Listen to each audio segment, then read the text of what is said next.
నిన్న మంగళగిరి పార్టీ ఆఫీసులో పార్టీ 44వ ఆవిర్భావ దినోత్సవ వేడుకలు అయితే చాలా ఘనంగా జరిగాయి.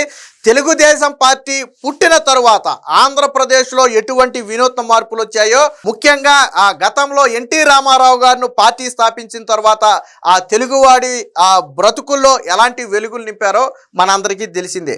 సో అలాంటి తెలుగుదేశం పార్టీ ఈరోజు 44 వసంతంలోకి అయితే వచ్చింది. దీనికి సంబంధించి ఘనంగా రాష్ట్ర వ్యాప్తంగా కూడా ప్రతి గ్రామంలో, ప్రతి మండలంలో, ప్రతి నియోజకవర్గంలో, ప్రతి జిల్లాలో కూడా ఘనంగా వేడుకలు అయితే నిర్వహించారు.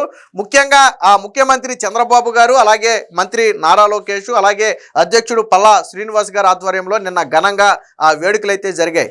సో నిన్న ఈ వేడుకల్లో చంద్రబాబు గారు ఒక విషయం స్పష్టంగా చెప్పారు. ఈ రోజు అంటే 2024 ఎన్నికల్లో మనకి అధికారం వచ్చింది అంటే అది ఖచ్చితంగా కార్యకర్తల త్యాగ ఫలమే. అనేక మంది కార్యకర్తలు నష్టాలు పడ్డారు, కష్టాలు పడ్డారు, దాడులకు గురయ్యారు, చివరికి ప్రాణాలు కోల్పోయిన కార్యకర్తలు కూడా ఉన్నారు. సో వారందరి త్యాగ ఫలమే ఈరోజు తెలుగుదేశం పార్టీ అధికారంలో ఉంది.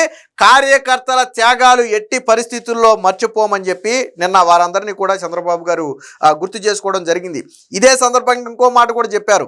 ఇక నుంచి అంటే తెలుగుదేశం పార్టీకి కార్యకర్త అధినేత. మీరు చూడండి, ఇతర పార్టీల్లో లేనిది తెలుగుదేశం పార్టీలో ఉన్న గొప్పతనం ఏంటంటే అధినేత చంద్రబాబు గారిని కూడా కింది స్థాయి కార్యకర్త నిలదీస్తాడు. కింది స్థాయి కార్యకర్త తప్పు జరిగింది, కష్టం జరిగింది, నష్టం జరిగింది అంటే ఇది తప్పు అని చెప్పడానికి వెనుకాడరు. తెలుగుదేశం పార్టీలో ఉన్నటువంటి గొప్పతనం అదే. అధ్యక్షులు చంద్రబాబు గారు కూడా వాళ్ళెవరో చెప్తే నేను వినటం ఏంటనే దోవకి ఏ రోజు వెళ్ళరు. 10 మంది కార్యకర్తలు ఒక విషయం మీద అసంతృప్తితో ఉన్నారు అంటే ఖచ్చితంగా చంద్రబాబు గారు దాన్ని పరిగణలోకి తీసుకుని దాన్ని పరిష్కరించాలి. కార్యకర్తలు అసంతృప్తితో ఉన్నారంటే ఖచ్చితంగా అది తప్పేనని చెప్పి ఒక అంచనాకు వస్తారు. నిన్న ఒకటి చెప్పారు, అంతొద్దు, నిన్న సింపుల్గా ఒక మాట చెప్పారు. కార్యకర్తలను పట్టించుకొని ఏ నాయకుడు కూడా మాకు అవసరం లేదు.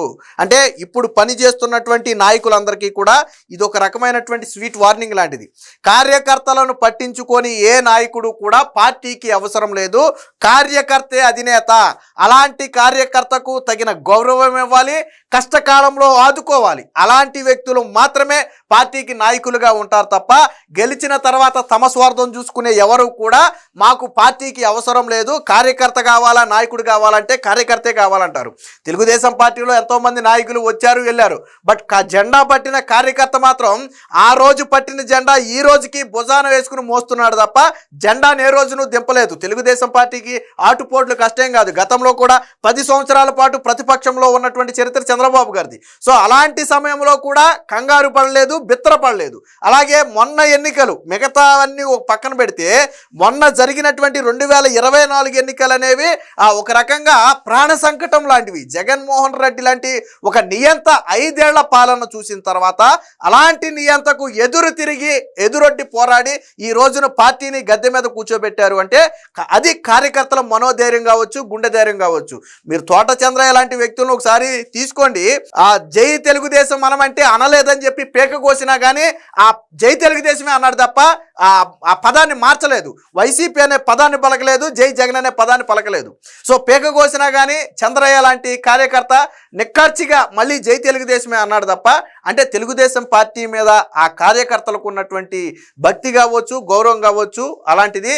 నిన్న వినూత్న సాంప్రదాయానికి కూడా నిన్న టీడీపీ శ్రీకారం చుట్టింది. 19 మంది సీనియర్ కార్యకర్తలు ఎవరైతే ఉన్నారో వారందరినీ గుర్తించి నిన్న చంద్రబాబు గారి పక్కన కూర్చోబెట్టారు. ఆ డయాస్ మీద సాధారణంగా నాయకులు కూర్చుంటారు, కానీ ఆ డయాస్ మీద నిన్న 19 మంది సీనియర్ కార్యకర్తలను కూర్చోబెట్టారు. వారు గతంలో పడిన కష్ట నష్టాలను వారితోనే చెప్పించారు. అక్కడితో ఆగిపోలేదు.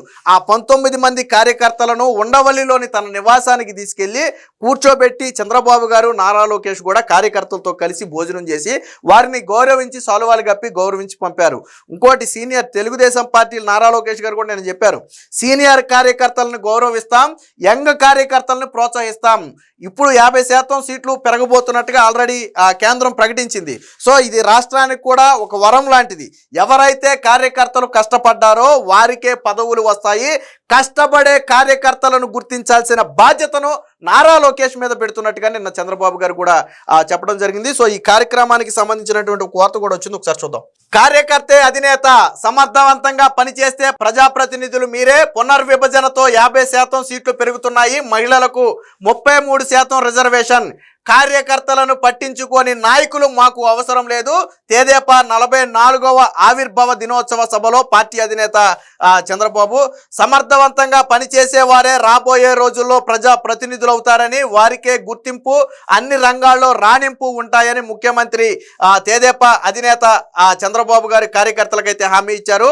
నియోజకవర్గాల పునర్విభజన కారణంగా ఈసారి 50% సీట్లు పెరిగే అవకాశం ఉందని, చట్టసభల్లో మహిళలకు 33% రిజర్వేషన్లు వస్తున్నాయని చెప్పారు. క్రమశిక్షణతో పనిచేసే పార్టీని పటిష్టం చేయాలని, అలాంటి వారిని గుర్తించే బాధ్యత లోకేష్ తీసుకుంటారని వివరించారు. రాజకీయం చేస్తా, అదే సమయంలో అభివృద్ధి సంక్షేమం చేస్తా అని స్పష్టం చేశారు. తెదేపా 44వ ఆవిర్భావ దినోత్సవం సందర్భంగా మంగళగిరిలో నిర్వహించినటువంటి ఈ కార్యక్రమంలో అయితే ప్రసంగించారు. దీంతో పాటు అధ్యక్షులతో పాటు నారా లోకేష్ గారు కూడా పాల్గొన్నారు. సో ఇక్కడ చూడండి, ప్రస్తుత అధికారం కార్యకర్తల త్యాగ ఫలమే, కార్యకర్త లేకపోతే తెదేపా లేదు, అందుకే పార్టీలో కార్యకర్తే అధినేత, ఇది కొత్త సాంప్రదాయం, దీన్ని ప్రవేశపెట్టిన లోకేష్ ని అభినందిస్తున్నా. పార్టీలో కష్టపడిన వారికి ఉత్తమ కార్యకర్తగా సర్టిఫికెట్ ఇస్తే సరిపోదు, అన్ని రంగాలలో ఎక్కడికక్కడ అవకాశాలు కూడా కల్పించాలి, అది మిగిలిన వారికి స్ఫూర్తినిస్తుందని చెప్పి నిన్న చంద్రబాబు గారు అయితే చెప్పడం జరిగింది. కార్యకర్తల త్యాగాలను జీవితాంతం గుర్తుపెట్టుకోవాలి, ఇకపై వారికి ఉచిత వైద్య పరీక్షలు, జగన్ రెడ్డికి క్రెడిట్ చోరీ అనే ఒక డిజాస్టర్ ఉందని చెప్పి నిన్న లోకేష్ అయితే విమర్శించారు. ఇక నుంచి కార్యకర్తలకు ఉచిత వైద్య పరీక్షలు చేయాలని లోకేష్ గారు అయితే నిన్న ఒక ప్రతిపాదన అయితే తీసుకొచ్చారు. ఇక జగన్ అరాచకాన్ని అంతం చేసిన ఘనత తెలుగుదేశం కార్యకర్తలకే దక్కుతుందని చెప్పి రాష్ట్ర అధ్యక్షుడు పల్లా శ్రీనివాస్ గారు కూడా నిన్న చెప్పడం జరిగింది. దీనికి సంబంధించినటువంటి మరొక వార్త కూడా వచ్చింది, ఒకసారి చూద్దాం. పని చేసే వాళ్ళకే పదవులు, అలాంటి వారికే ప్రజా ప్రతినిధులుగా అవకాశం, చంద్రబాబు. కార్యకర్తలను దూరం పెట్టే నేతలు మాకొద్దు, కష్టపడే వారిని గుర్తించే బాధ్యత లోకేష్ దే.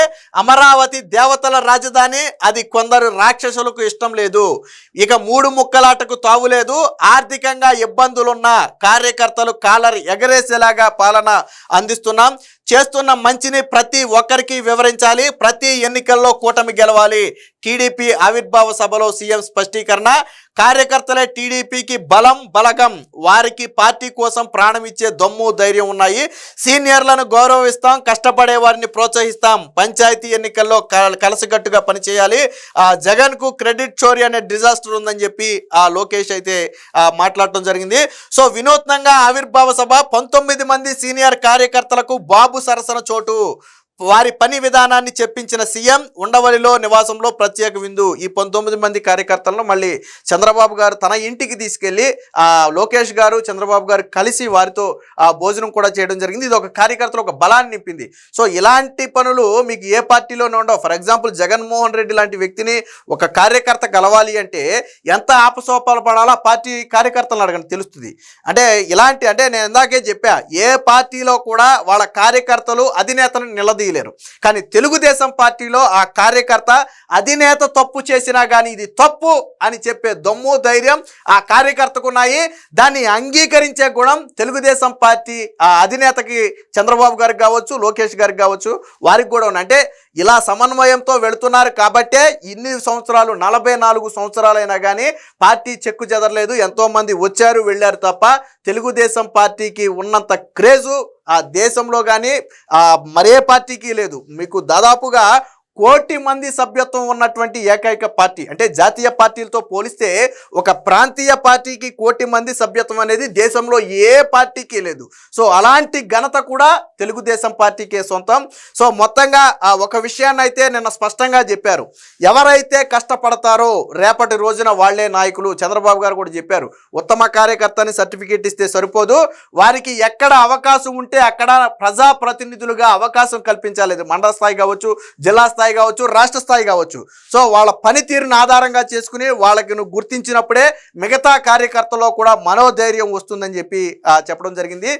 మొత్తంగా నిన్న కార్యకర్తలను సీనియర్ కార్యకర్తలను గౌరవించడం కావచ్చు, కష్టపడిన వారికే పదవులు ఇస్తామని చెప్పి చంద్రబాబు గారు హామీ ఇవ్వడం కావచ్చు, మొత్తంగా తెలుగుదేశం పార్టీ కార్యకర్తలు ఒక జోష్ అయితే నిండింది.